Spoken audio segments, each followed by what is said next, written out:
성부와 성자와 성령의 이름으로 아멘. 예수님과 어머니 하나 되신 성심을 통해 아버지 뜻 안에서 기도드립니다.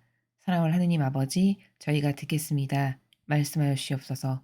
오늘도 아버지께서 가르쳐 주시는 이 빛의 나라, 이 정신세계를 알아듣고 깨닫고 발견해서 저희들의 새로운 신적인 사고방식으로 뿌리내릴 수 있도록 축복하여 주시옵소서. 아버지, 간곡히 청원드리옵건대 늘 저희들에게 진리를 가르쳐 주심에 진심으로 감사드립니다. 아버지의 이 위대하신 진리가 없었다면 얼마나 비참하고 가련한 인간으로 살다 죽었을지를 생각하며 늘 아버지께 온 마음과 정신을 다해 감사와 사랑과 영예와 영광과 모든 아버지께서만이 받으셔야 될 권리를 돌려드리오니 너무나도 부족하고 미약하오나 부디 너그러이 받아주시고 아버지 위로받으시옵소서. 더 많은 이들이 저희들이 전하는 이 신적인 진리를 듣고 깨닫고 발견하고 눈과 귀가 뚫리고 열려서 갈망할 수 있도록 불쌍하고 가련한 대한민국과 인류에 자비를 베풀어 주시옵소서. 이 모든 기도 우리 주 예수 그리스도의 이름으로 기도드리나이다. 아멘. 성부와 성자와 성령의 이름으로 아멘. 안녕하십니까? 하나님의 뜻 성교의 피아스니아입니다. 오늘도 여러분들과 함께 성경 말씀 안에 담겨져 있는 하나님 아버지의 위대하신 그 다스림의 나라, 신적 질서의 나라에 대해 학습해 보도록 하겠습니다. 2021년 12월 8일 수요일입니다. 한국교회 수호자 원죄 없이 잉태되신 복되신 동정마리아 대축일입니다. 제1독서 창세기 3장 9절에서 15절 20절까지의 말씀입니다. 사람이 나무 열매를 먹은 뒤 주 하느님께서 그를 부르시며 너 어디 있느냐 하고 물으셨다. 그가 대답하였다. 동산에서 당신의 소리를 듣고 제가 알몸이기 때문에 두려워 숨었습니다. 그분께서 네가 알몸이라고 누가 일러주더냐? 내가 너에게 따먹지 말라고 명령한 그 나무 열매를 네가 따먹었느냐 하고 물으시자 사람이 대답하였다. 당신께서 저와 함께 살라고 주신 여자가 그 나무 열매를 저에게 주기에 제가 먹었습니다. 주 하느님께서 여자에게 너는 어찌하여 이런 일을 저질렀느냐 하고 물으시자 여자가 대답하였다. 뱀이 저를 꿰어서 제가 따먹었습니다. 주 하느님께서 뱀에게 말씀하셨다. 네가 이런 일을 저질렀으니 너는 모든 집짐승과 들짐승 가운데에서 저주를 받아 네가 사는 동안 줄곧 배로 기어다니며 먼지를 먹으리라. 나는 너와 그 여자 사이에 네 후손과 그 여자의 후손 사이에 적개심을 일으키리니 여자의 후손은 너의 머리에 상처를 입히고 너는 그의 발꿈치에 상처를 입히리라. 사람은 자기 아내의 이름을 하와라 하였다. 그가 살아있는 모든 것에 어머니가 되었기 때문이다. 주님의 말씀입니다. 하느님 감사합니다.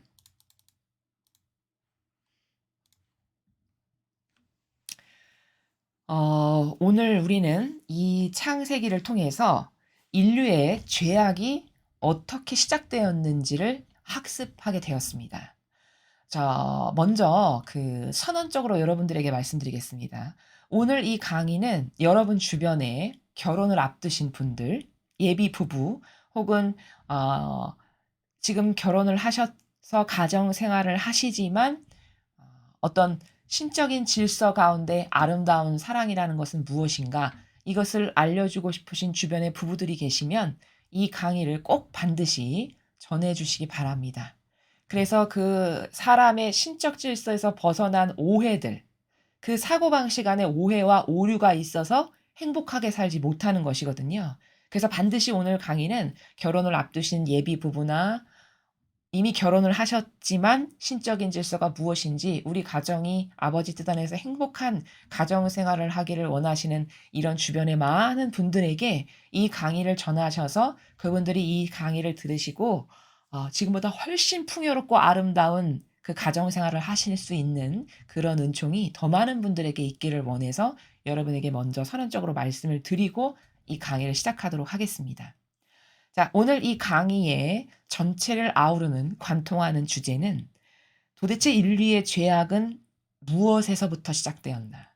그리고 그것을 다시 회복해서 올바른 신적 질서 가운데 살아간다는 것은 과연 무엇인가? 이 관점의 나라에서 여러분에게 말씀드리도록 하겠습니다. 우리가 그냥 막연하게 우린 아담과 하와 때문에 원죄의 죄인이 됐어. 이렇게는 누구나 다 알고 있습니다. 그러나 그 안에 더 파고 들어가서 도대체 죄악의 근원이 뭐고 원리가 뭐고 관점이 뭐고 그래서 우리가 달라져야 될 것은 도대체 뭔가. 이런 죄악으로부터 이것을 타파하고 깨트리고 벗어나려면 새롭게 다시 창조되려면 어떤 것에 대한 오해가 있으며 다르게 반영해야 될 건 뭐고 내가 잘못 인식하고 있는 것은 무엇인가 이런 것을 알아야 되겠죠. 오늘 이 강의를 통해서 여러분들께서 그런 것을 새롭게 새 정신세계와 새 질서로 인지를 하셔서 그것을 가지고 각각의 가정생활에 적용을 하셨으면 좋겠습니다. 사람이 나무 열매를 먹은 뒤 하느님께서 그를 부르시며 너 어디 있느냐 하고 물으셨다. 그가 대답하였다. 동산에서 당신의 소리를 듣고 제가 알몸이기 때문에 두려워 숨었습니다. 여기서 그는 아담이죠. 자, 여러분 생각해 보십시오. 직접적 열매를 딴 사람은 하와입니다. 근데 아담부터 부르세요. 하느님께서. 그쵸?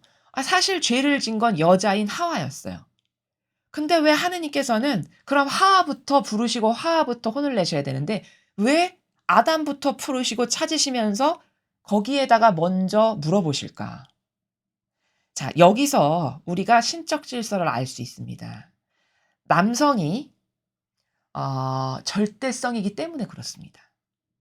그러니까 직접적 죄악은 여성이 저질렀지만 책임을 절대성의 역할을 하는 남자에게 먼저 물으심을 알 수 있다는 것이죠. 그러니까 남성은 절대성의 역할을 해야 되는 것이고 여성은 그 절대성 안에 속하는 유일성의 역할로 창조하셨음을 여기서 벌써 발견할 수 있어요.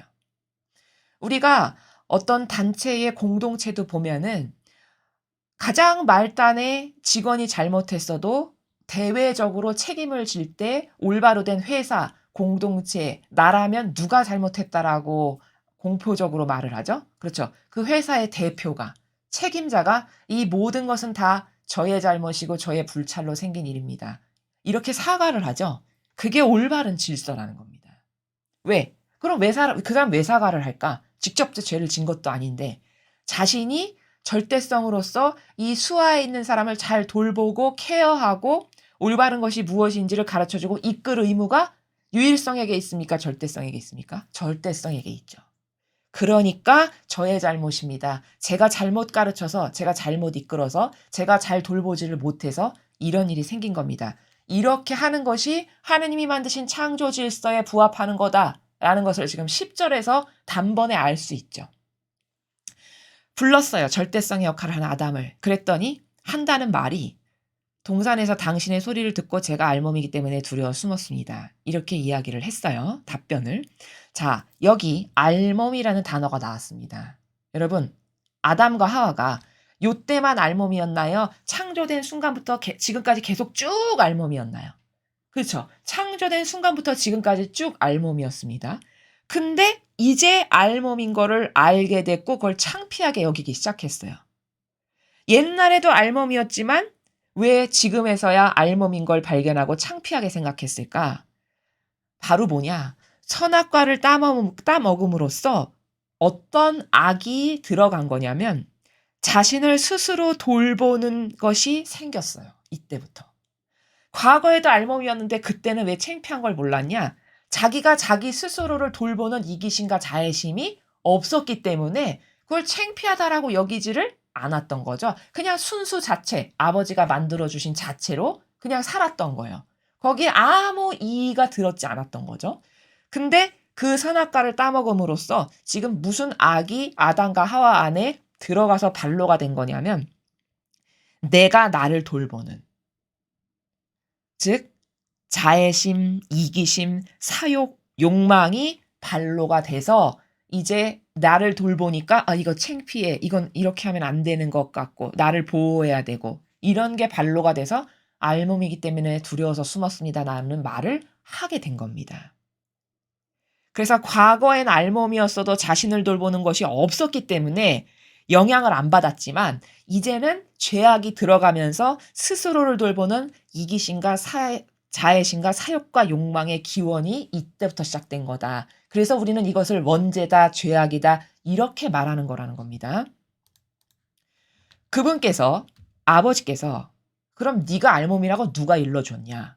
이렇게 물어보시죠. 내가 너에게 따먹지 말라고 명령한 그 나무 열매를 네가 따먹었냐? 이렇게 물어보십니다.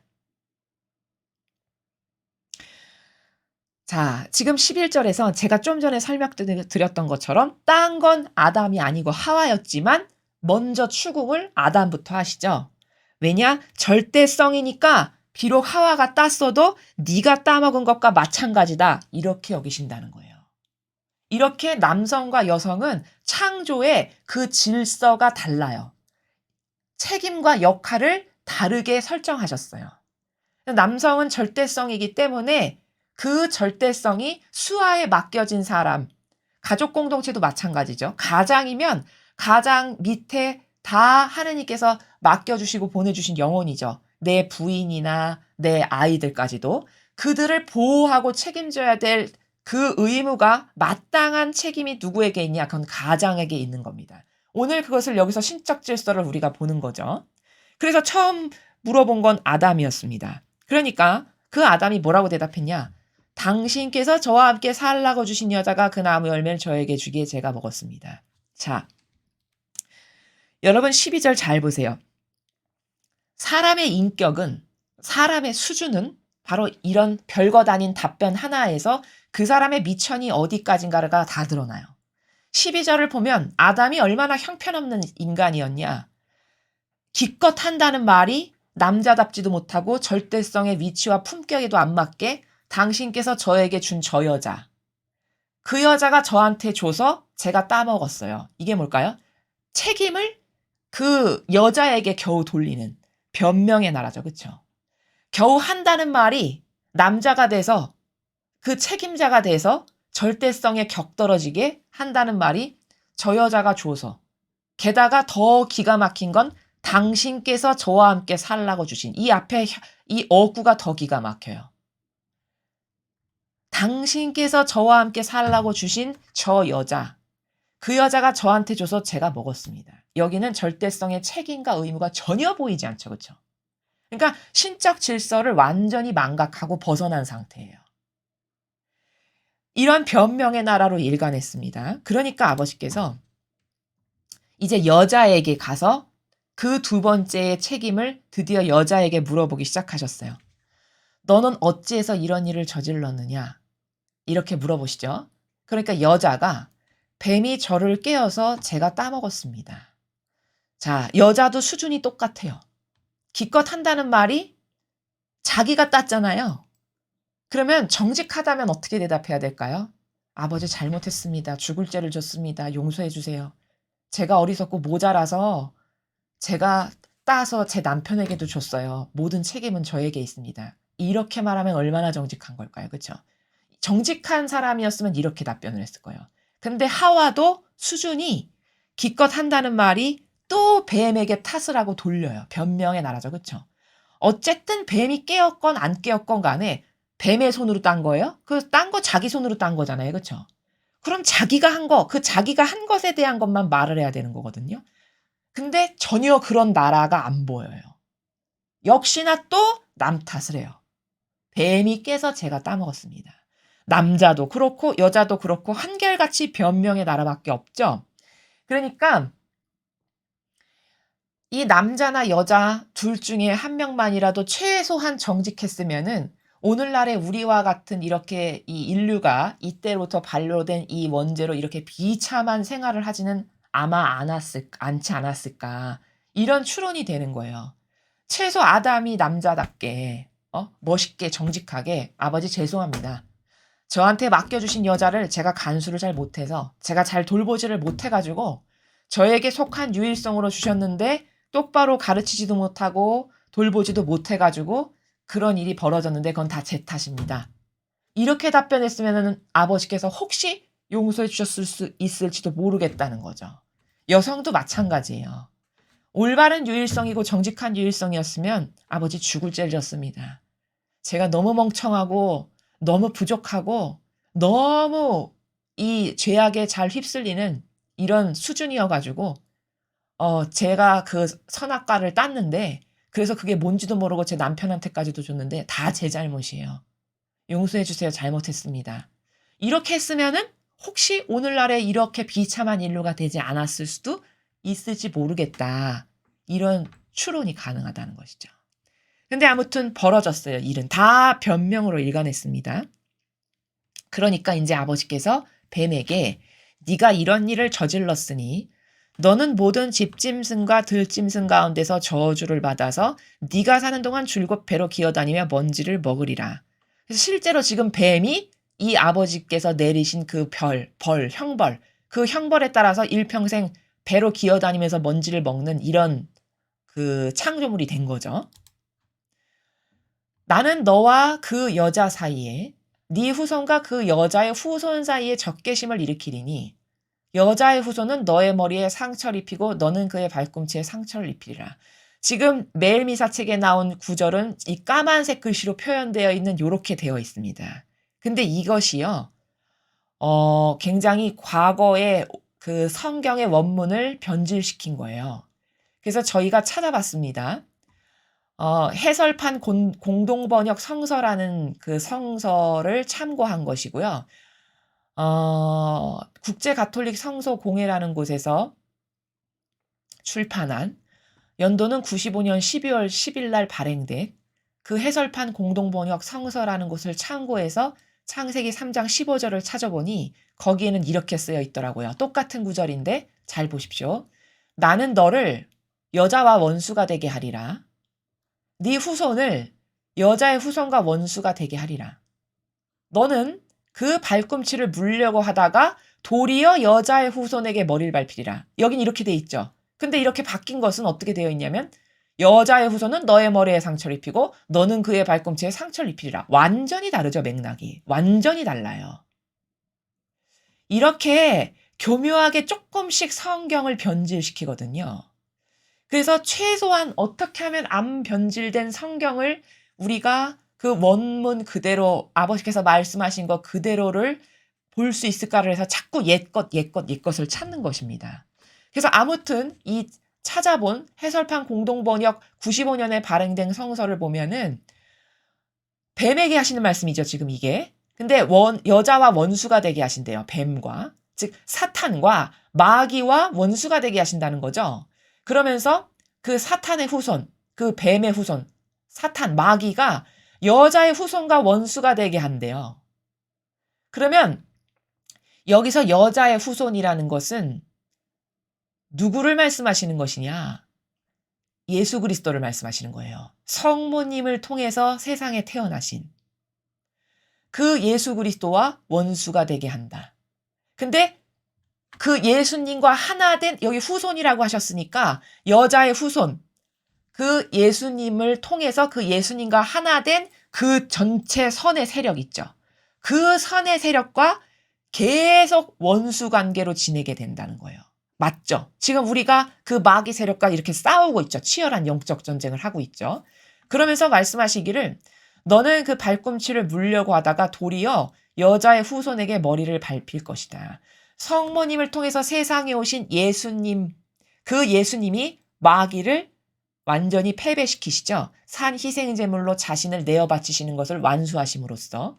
그리고 그 예수님과 하나 된 우리, 이 선의 세력들, 이 선의 세력과의 이 치열한 영적 전쟁을 통해서 마침내는 어떻게 될 것이다? 그 사탄이 패배하게 될 것이다라는 것을 이렇게 15절을 통해서 벌써 창세기 때부터 예언을 하시는 거예요. 그러니까 사실 15절의 내용은 아버지께서 뭘 말씀하시는 거냐면 예수 그리스도께서 세상에 오셔서 이 마귀를 완전히 패배시키실 것이라는 것에 대한 예언이에요. 근데 창조 때부터 벌써 이렇게 예언을 하시는 것을 우리가 확인할 수 있다는 겁니다. 자, 그래서 이 15절의 내용은 이 해설판 공동번역 성서를 통해서 여러분에게 설명을 드렸습니다.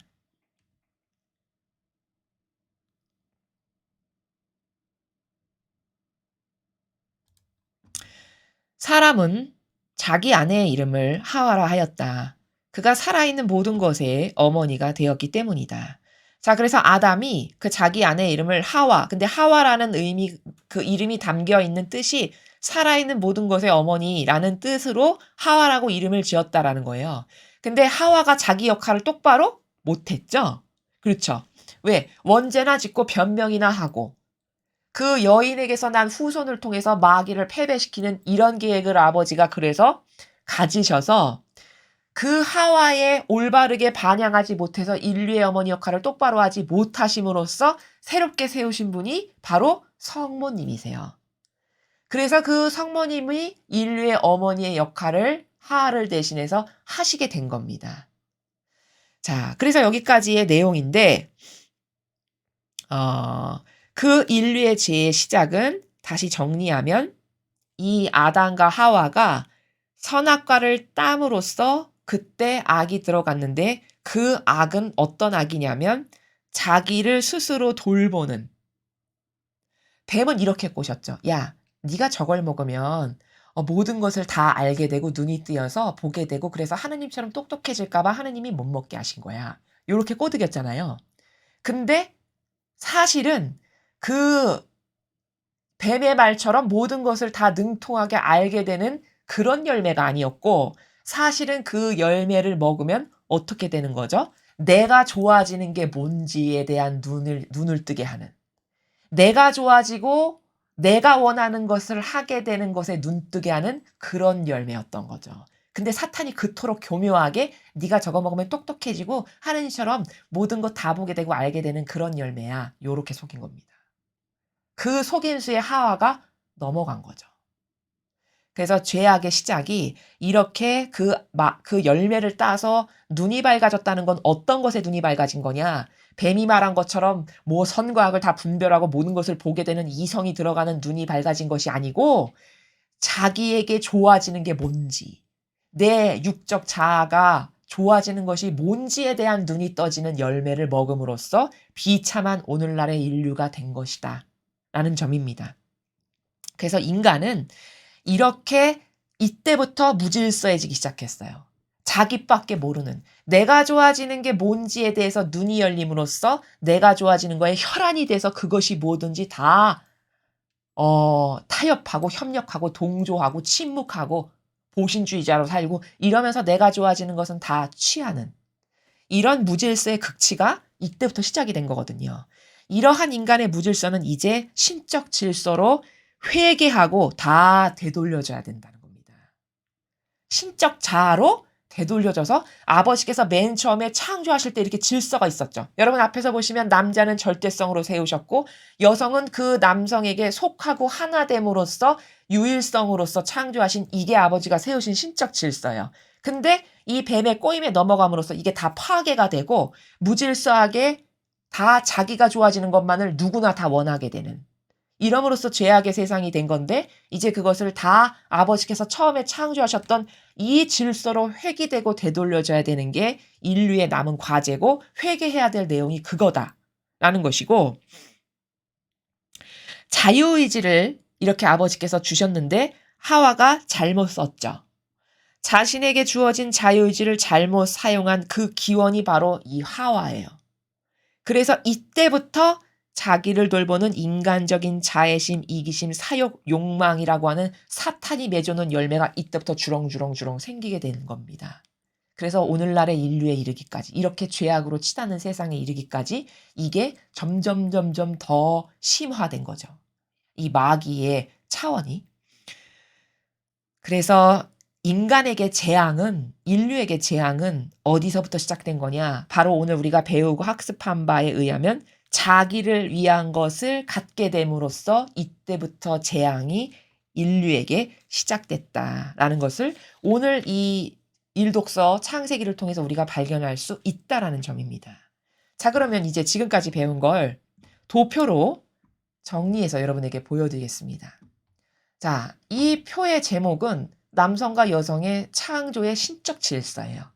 아버지께서 맨 처음에 창조하신 질서가 있는데 어떤 질서로 창조하셨는가를 아주 간단하고 심플한 그림으로 도표로 여러분에게 이렇게 표현을 해서 보여드리고 있습니다.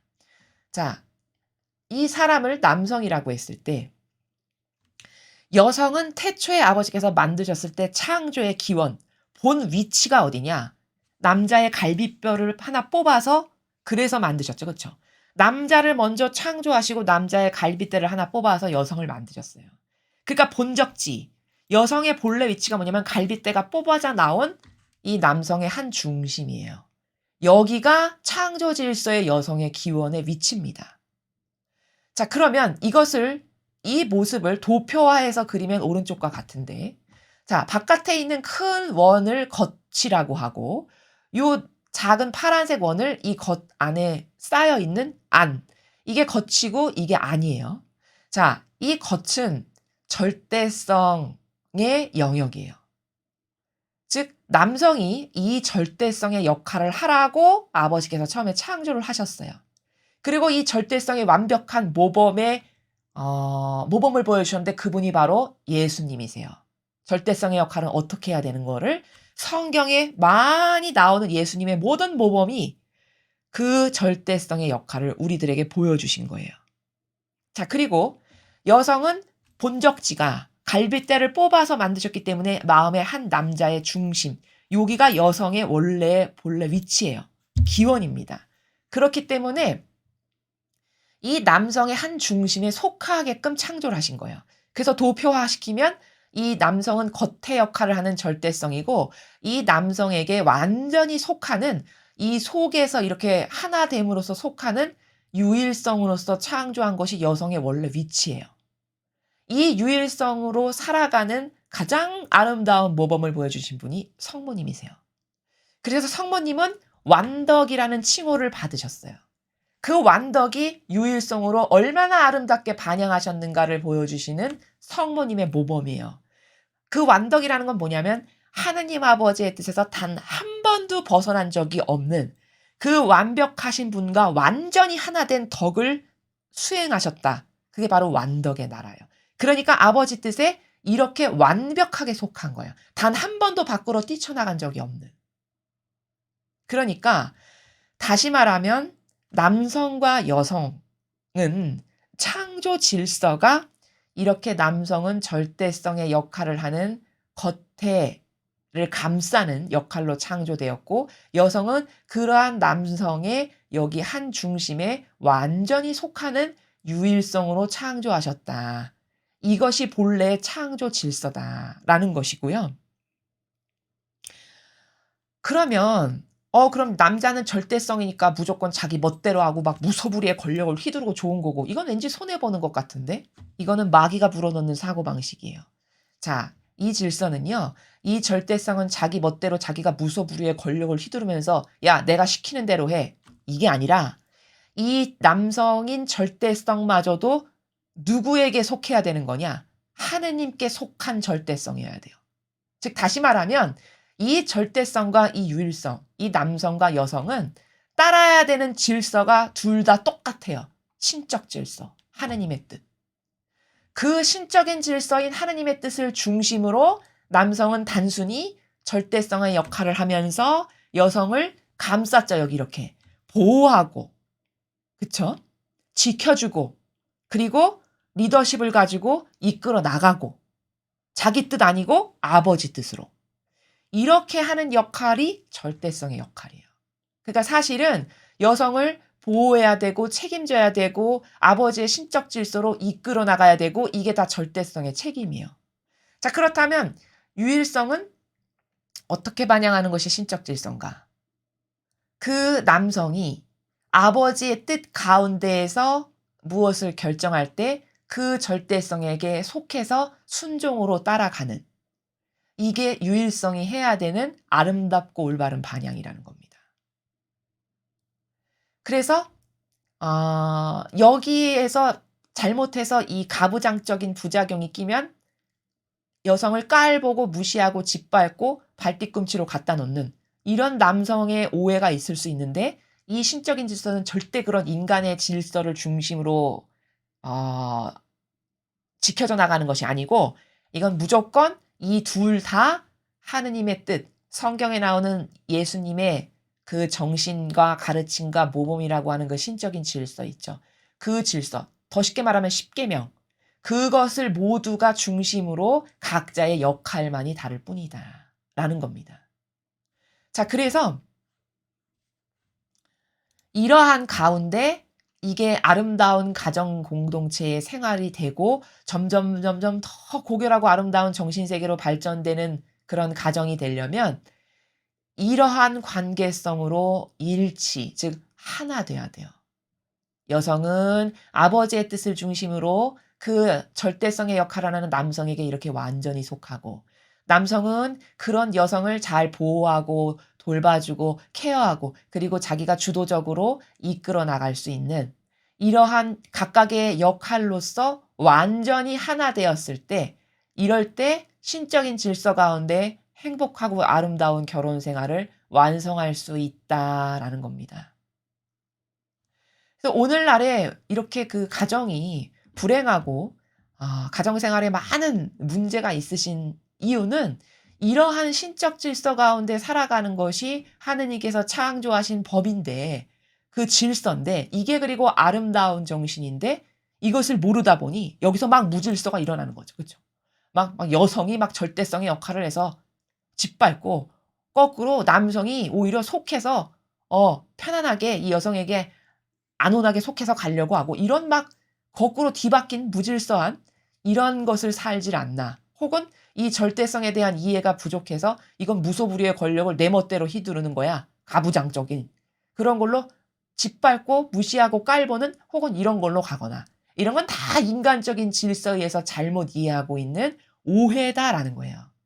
이것은 사람의 뜻을 기준으로 이 질서가 유지되는 게 아니고, 이 아름다움이 발전될 수 있는 게 아니라, 이 전체를 관통하는 정신은 하느님의 뜻, 계명, 아버지의 거룩한 사랑.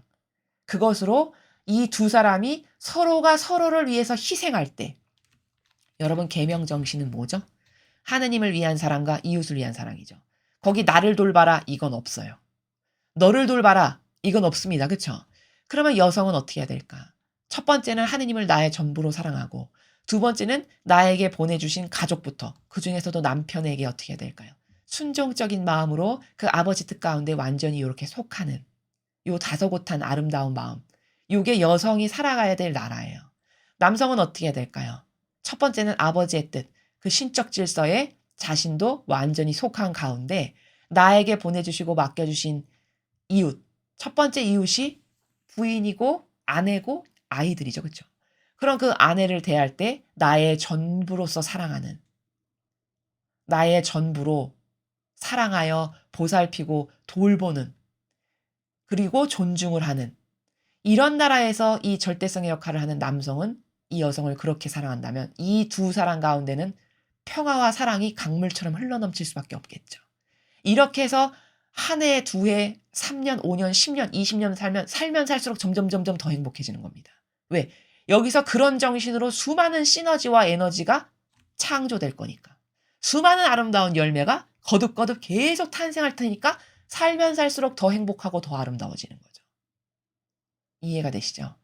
이것이 오늘 우리가 일도서 창세기에서 배운 신적인 질서의 기본이 되는 나라예요.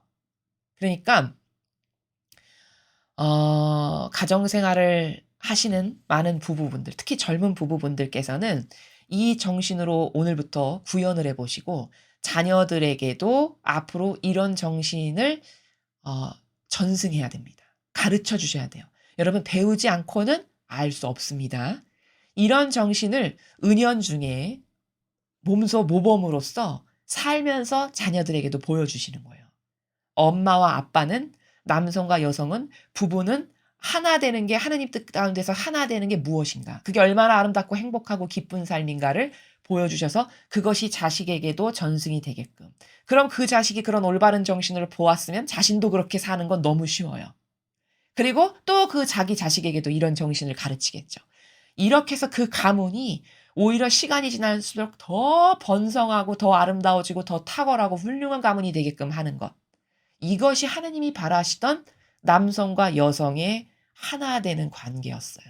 근데 이것이 뱀이 이걸 다 깨트리고 여기다 무질서를 집어넣고 야 너가 좋아지는 걸 따라 해서 이 부부가 불행해지려면 어떻게 될까요? 이 여성도 자기밖에 모르고 이 남성도 자기밖에 모르고 서로 희생 없어. 그럼 이거는 불행의 시작이고 결말도 불행으로 끝맺습니다. 그렇죠? 사랑은 자기를 위한 게 아닙니다. 그 오해부터 그 망상부터 없어져야 돼요.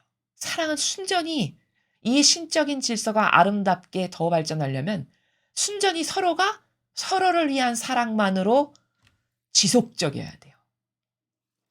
이 아내는 무엇이 됐건 나의 남편, 나에게 하느님께서 맺어주시고 보내주신 그 남편을 사랑하고 존중해서 그 남편이 좋아지는 것이라면 그것이 무엇이건 다 나의 기쁨이고 행복.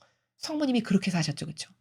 이 남성은 어떻게 해야 될까요? 이 남편은. 아, 나에게 아버지께서 잘 돌보고 사랑하고 보호하라고 저 여인을 내 아내로 보내주셨어. 저 사람이 나의 전부야.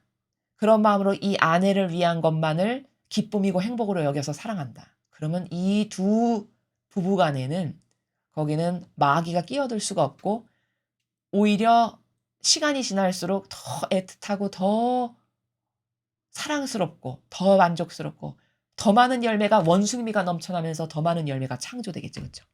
이게 아름다운 부부 생활이라는 겁니다. 그래서 오늘 이 일독서를 통해서 이것을 깨트린 게 아담과 하와인데 우리는 그것을 이 원래의 창조 질서로 다 되돌려야 됩니다. 이 질서로 회복되고 돌아가야 돼요. 그게 새천년 피앗 교회 새로운 성화 시대는 바로 이러한 질서로 가정 공동체도 돌아가야 되는 거고 사회도 마찬가지고 국가도 마찬가지고 다 마찬가지예요. 그래서 여러분이 먼저 오늘 배우셨으니까 이 정신으로 다 새롭게 하시는 그런 부부관계가 되셨으면 좋겠고 결혼을 앞두신 분들도 이 정신을 오늘 배웠으면 점검을 해보십시오. 내가 저 사람을 이런 정신으로 내가 사랑하는가? 그렇지 않다면 거기 지금 오해가 있는 거죠. 그렇죠? 신적 질서에 반하는 뭔가 부작용이 끼어든 겁니다. 그 마귀에게 유린당하지 않고 요 신적 질서를 구해서 더 행복하고 더 서로가 사랑스럽고 그리고 더 많은 열매가 맺어지는 그러한 결혼 생활이 되실 수 있었으면 좋겠습니다. 자, 그럼 오늘 주신 복음 말씀 함께 보시겠습니다. 루카복음 1장 26절에서 38절까지의 말씀입니다. 주님 영광 받으소서. 그때 하느님께서는 가브리엘 천사를 갈릴레아 지방 나자렛이라는 곳으로 보내시어 다윗 집안의 요셉이라는 사람과 약혼한 처녀를 찾아가게 하셨다.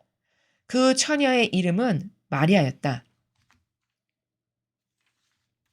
천사가 마리아의 집으로 들어가 말하였다. 은총이 가득하니여 기뻐하여라. 주님께서 너와 함께 계시다. 이 말에 마리아는 몹시 놀랐다. 그리고 이 인사말이 무슨 뜻인가 하고 곰곰이 생각하였다. 천사가 다시 마리아에게 말하였다. 두려워하지 마라 마리아야. 너는 하느님의 총애를 받았다. 보라, 이제 네가 잉태하여 아들을 낳을 터이니 그 이름을 예수라 하여라. 그분께서는 큰 인물이 되시고 지극히 높으신 분의 아드님이라 불리실 것이다. 주 하느님께서 그분의 조상 다윗의 왕자를 그분께 주시어 그분께서 야곱 집안을 영원히 다스리시리니 그분의 나라는 끝이 없을 것이다. 마리아가 천사에게 저는 남자를 알지 못하는데 어떻게 그런 일이 있을 수 있겠습니까? 하고 말하자 천사가 마리아에게 대답하였다. 성령께서 너에게 내려오시고 지극히 높으신 분의 힘이 너를 덮을 것이다. 그러므로 태어날 아기는 거룩하신 분, 하느님의 아드님이라고 불릴 것이다. 네 친척 엘리사벳을 보아라. 그 늙은 나이에도 아들을 잉태하였다. 아이를 못 낳는 여자라고 불리던 그가 임신한 지 6달이 되었다. 하느님께는 불가능한 일이 없다. 마리아가 말하였다. 보십시오. 저는 주님의 종입니다. 말씀하신 대로 저에게 이루어지길 바랍니다. 그러자 천사는 마리아에게서 떠나갔다. 주님의 말씀입니다. 그리스도님 찬미합니다.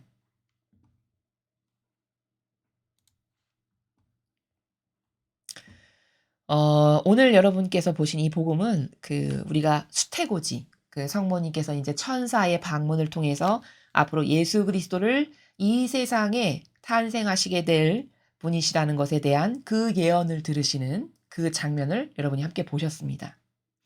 우리가 그 성모님의 원죄 없으신 이 잉태 사건에 대해서 이것을 그냥 그래 성모님께서 남자 없이 성령으로 잉태하셨다라는 것에 대해서 그래 그렇다고 하니까 라고 하는 어떤 이런 막연한 혹은 피상적 나라에서 이해를 하는 경우가 굉장히 많습니다. 혹은 뭐 교회가 그렇게 믿으라고 하니까 또 이런 것을 교회도 명확하게 하지를 못하고 그냥 믿을 교리 이런 차원의 나라에서 자꾸 이해를 해요. 그러다 보니까 신자분들마저도 성도분들마저도 굉장히 막연하고 이걸 자신감 있게 확고부동하게 믿는 이런 실제적인 인식 체계가 좀 부족합니다. 그래서 오늘은 이것이 절대 그렇게 막연하게 그렇다고 하니까 뭐 교회에서 그렇게 말하니까 믿어야지 뭐 이게 아니고 이게 실제적으로 그렇게 되는 게 너무나도 타당하구나. 아, 진짜 가능한 거구나라는 것을 여러분이 인정하실 수밖에 없는 그런 나라에서 설명을 하겠습니다. 자, 여러분, 생명이 세상에 태어나려면 우리가 과학적으로 생각했을 때 정자와 난자가 만나야지만 가능한 거죠. 우리는 생물학적인 학문에서 그렇게 지금까지 배웠습니다. 그쵸? 정자와 난자가 만나서 수정이 일어나야 그 수정을 통해 생명체가 발휘가 되고 그래서 그 생명체가 시간이 지나면서 점점 자라서 아이가 탄생하는 이런 일련의 과정이라고 우리가 생물학적인 관점에서 여태까지 배웠다는 겁니다. 세상의 과학은 그렇게 입증을 해요. 그렇죠? 자, 그런데 물론 그게 맞죠. 그런데 우리가 거기서 놓치고 있는 한 가지가 있어요. 뭐냐? 정자와 난자는요. 겉으로는 그냥 단백질 덩어리예요. 그렇죠? 그 정자와 난자라는 것 각각 개별적인 것만을 보자면 그냥 단백질 덩어리라고요. 근데 그 정자와 난자가 만나서 생명이 창조된다라는 것은 사실은 그 단백질 덩어리 두 개가 만나서 뭔가가 일어나는 게 아니고 그 정자와 난자 안에 생명이라고 하는 영이 들어있기 때문인 거죠. 그쵸? 그러니까 다시 말하면 이 생명이 창조되고 탄생하는 것은 겉으로 봤을 때는 그냥 어 단백질 덩어리 두 개가 만나는 거지만 사실 본질적으로 바라보았을 때는 그 비물질적인 그 정자와 난자 안에 들어있는 영, 그 영의 결합으로 생명이 탄생하는 거죠. 그쵸? 자, 즉 다시 말하면 생명체가 잉태가 되고 탄생한다는 것은 과학이 설명하는 정자와 난자의 만남으로 수정이 돼서 그 수정체가 점점 그 몇 달이 지나면서 이렇게 발육이 되고 커져서 탄생하는 거라고 하는 그 일련의 모든 과정은요. 사실은 비물질적인 영의 정자 안에 있는 영, 난자 안에 있는 그 영의 결합이 만나서 생명체가 탄생하는 거라는 거예요. 그렇죠. 그러니까 어 성모님께서 가지고 계신 그 난자 안에 있는 영과 성령 자체가 영이시죠. 그쵸? 성령께서 가지고 계신 그 영, 두 영이 만나서 생명체가 탄생하는 것은 어찌 보면 지극히 당연한 원리라는 거예요. 왜? 그 단백질 덩어리가 만나서 생명체가 탄생하는 게 아니라 사실은 본질로 파고 들어가면 본질적 관점에서 봤을 때는 영과 영이 만나서 생명체가 탄생하는 거기 때문에 성령 하느님의 그 영과 성모님의 태안에 계시는 그 영, 두 영이 만나면 생명체가 얼마든지 탄생이 가능하다는 거죠. 그래서 정리하면 성령과 성모님 안에 영이 만나서 생명체가 탄생한 것이므로 과학적으로 뭐 어렵고 복잡한 용어를 쓰지 않아도 지금 제가 여러분에게 설명드린 그 관점으로 보면 그렇구나. 영과 영이 만나서 생명체가 되는 것이지 그냥 단순히 난자 덩어리, 정자 덩어리. 그건 그냥 그 물질적 차원에서 봤을 땐 단백질 덩어리에 불과한 거거든요. 그 단백질 덩어리 두 개가 만나서 생명이 창조되는 게 아니라 그 안에 들어있는 영이 만나서 새로운 생명체가 탄생하는 거니까 성령 하느님의 영이시잖아요. 영, 그쵸?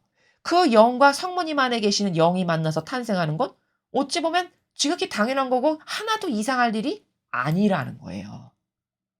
그래서 그렇게 해서 성모님이 남자 없이 잉태하셨고 그래서 예수 그리스도를 세상에 탄생하시게 하신 건 조금만 생각해 보면 세상이 말하는 과학의 차원에서도 얼마든지 그렇구나. 가능한 거구라는 걸 인정할 수밖에 없는 나라다라는 겁니다. 그래서 오늘 이 수태고지를 통해서 우리가 배울 수 있는 것은 비물질적인 영과 영의 결합으로 생명이 세상에 탄생하는 것인데 성모님 안에 계시는 영과 성령 하느님께서 가지고 계신 영, 그 두 영이 만나셔서 생명이 탄생하시는 건 그 너무나도 지당하시고 하나도 이상할 일이 아니고 이건 그냥 어쩔 수 없이 믿어야 되는 신비 이런 차원이 아니다. 라는 것을 여러분들이 인식을 하시고 이런 것에 대해서 명확하게 아셔야 막연한 종교 생활을 하시지 않을 수 있습니다. 그래야 여러분께서 누군가에게 이 성모님의 수태고지에 관련된 이 사건을 설명할 때도 지금 제가 여러분에게 말씀드린 이 나라에서 명확하고 분명하게 전달할 수 있어야 되겠죠. 자, 그래서 오늘 우리는 창세기를 통해서 여성과 남성의 창조하셨을 때 신적 질서가 어떤 거였나. 지금은 그 신적 질서를 다 무너뜨리고 다 경계를 허물어 가지고 이런 무질서 자체인 자기밖에 모르는 세상으로 마귀가 온통 사람을 그래서 조종하고 가지고 놀기 쉬운 그런 악의 세상으로 다 전락한 건데 그 기원을 거슬러 올라 보니까 아담과 하와가 이렇게 무질서한 그 선악과를 따먹음으로써 자기를 스스로 돌보고 자기가 좋아지는 것이 발로 되는 악이 그때부터 생겨나서 그것으로 인해 오늘날의 이런 지경에 이르는 세상이 되었다라는 점. 그렇다면 우리가 해야 될 것은 태초에 아버지께서 만드셨던 신적 질서로 다 되돌려야 되는 겁니다. 그럴 때만이 행복하고 거기서만이 아름다운 열매가 창조될 수 있어요. 그래서 이 강의를 들으시는 예비 부부나 혹은 결혼 생활을 하시는 분들은 오늘 이 강의를 자꾸 되새기시고 그것에 대한 올바른 인식 가운데에서 부부간의 관계를 새롭게 정립하시는 것이 여러분이 행복하고 아름답고 많은 열매를 창출하는 그런 가정생활을 하실 수 있는 것이다 라는 것입니다. 그리고 오늘 복음을 통해서는 성모님의 수태고지 사건이 그냥 그렇다고 하니까 인간적으로는 잘 이해가 안 가는데 이렇게 여태까지 여러분이 혹시 막연하게 생각하셨다면 그게 과학적으로도 얼마든지 가능한 것이라는 것을 제가 그 생물학에서 우리가 배운 것을 빌려다가 그 관점의 나라로 여러분에게 입증을 시켜드렸습니다. 그러니까 그것은 불가능하고 이상한 억지로 그냥 믿으라고 하니까 믿어야 되는 이런 차원이 아니라 정말 과학적으로 명확한 나라다. 그것이 영과 영의 만남으로 한 생명이 탄생하는 것이기 때문에 얼마든지 하느님의 영, 성령 하느님 자체가 영이신데요. 그렇죠?